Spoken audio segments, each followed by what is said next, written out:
West Bengal Council of Higher Secondary Education উচ্চ মাধ্যমিক 2025-এর জন্য থার্ড সেমিস্টার ইংলিশে যে নতুন কোয়েশ্চেন প্যাটার্ন ইনক্লুড করেছে সেখানে গ্রামারের মধ্যে আছে ন্যারেশন চেঞ্জ, টেক্সচুয়াল।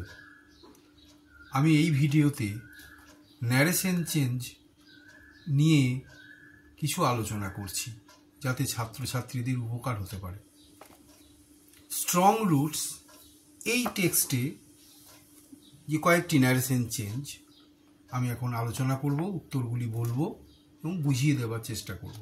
এই ধরনের পরীক্ষায় তোমাদের আসবে। My parents were widely regarded as an ideal couple, he said. সে বলতো বা তিনি বলতেন, আমার পিতামাতা ছিলেন ওয়াইডলি রিগার্ডেড, ব্যাপকভাবে আলোচিত, শ্রদ্ধেয় ছিলেন অ্যাজ অ্যান আইডিয়াল কাপল, আদর্শ একজন দম্পতি হিসাবে। এর উত্তর কী হবে? 4টি উত্তর থাকবে, তোমাকে ঠিক উত্তরটি বেছে নিতে হবে। আমি বাকি 3টি উত্তরের কথা আসছি না। হি সেড দ্যাট, এখানে সেড টু সামওয়ান নেই, সেডই থাকবে। হিজ পেরেন্টস, মাই পেরেন্টস, মায়ের জায়গায় হিজ পেরেন্টস হয়ে গেল। ওয়ার ওয়াইডলি রিগার্ডেড, ওয়ার থাকলে কি হয়? সাধারণত হ্যাড বিন হয়। His parents had been widely regarded as an ideal কাপল। তাহলে চেঞ্জ কোনটি কোনটি হলো? মাই পেরেন্টসের জায়গায় হিজ পেরেন্টস হলো, আর ওয়ারের জায়গায় হ্যাড বিন হলো। এটি বেশিরভাগ ক্ষেত্রে ভুল হয় তোমাদের। ওয়ার থাকলে সাধারণত হ্যাড বিন হয়। হি সেড, হি সেডটা যেমন আছে সেরকমই থেকে গেল। এরপর 2 নম্বরে আমি তোমাদের একটি প্রশ্ন বলছি, সহজ প্রশ্ন। My father told me that there was nothing mysterious about prayer. তোমাদের ডাইরেক্ট ন্যারেশন থেকে ইনডাইরেক্ট আসতে পারে, আবার ইনডাইরেক্ট থেকে ডাইরেক্টেও কনভার্ট করতে হতে পারে। আগেরটা ছিল ডাইরেক্ট থেকে ইনডাইরেক্ট করতে হয়েছে, এখন ইনডাইরেক্ট থেকে ডাইরেক্ট। তো my father told me that there was nothing mysterious about prayer. তাহলে উত্তর কী হবে? My father said to me, told me দ্যাটের জায়গায় কী হবে? Said to me, comma inverted comma. অবশ্যই direct narration comma inverted comma দিতেই হবে, আর ইনডাইরেক্ট করতে গেলে ইনভার্টেড কমা তোমাকে তুলে দিতে হবে, না হলে নাম্বার পাওয়া যাবে না। উত্তরে থাকবে সেইভাবেই করা থাকবে। My father said to me comma inverted comma, দ্যাটটা উঠে গেল। দেয়ার ওয়াজ নাথিং, ওয়াজের জায়গায় কী হবে? There is nothing mysterious about prayer. তো ইজের জায়গায় ওয়াজ। আর একটি কথা, তোমরা যদি ইনডাইরেক্টে দেওয়া থাকে, ইনডাইরেক্ট থেকে ডাইরেক্টটা প্র্যাকটিস করার পর সেটাকে নিজে আরেকবার ডাইরেক্ট থেকে ইনডাইরেক্টে ঘুরিয়ে করার চেষ্টা করবে, তাহলে উত্তরটা সঠিক হয়। তো উত্তরটা কি হলো? My father said to me, comma inverted comma, there is nothing mysterious about prayer, inverted comma closed, stop. আরেকটি প্রশ্ন, আরেকটি narration change. My father told me, comma inverted comma, adversity always presents opportunities for introspection.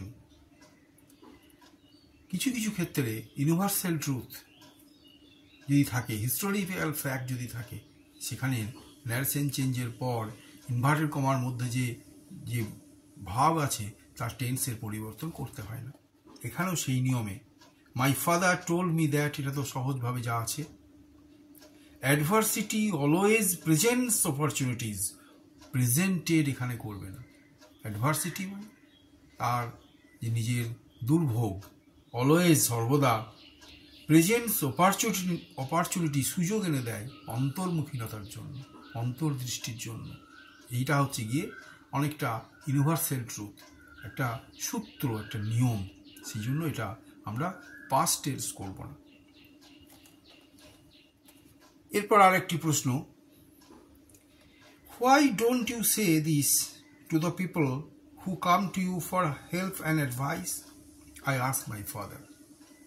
এতক্ষণ আমরা assertive sentence করছিলাম, এটি একটি question.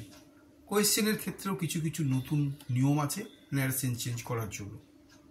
তো I asked my father, এটা যেমন আছে তেমনি থেকে যাবে। হোয়াই ডোন্ট ইউ সে, এরপরে ডব্লিউএইচ কোয়েশ্চেন যেটা নিয়ম, হোয়াই বসে যাবে। হোয়াইয়ের পর কি বসবে? সবসময় সাবজেক্ট।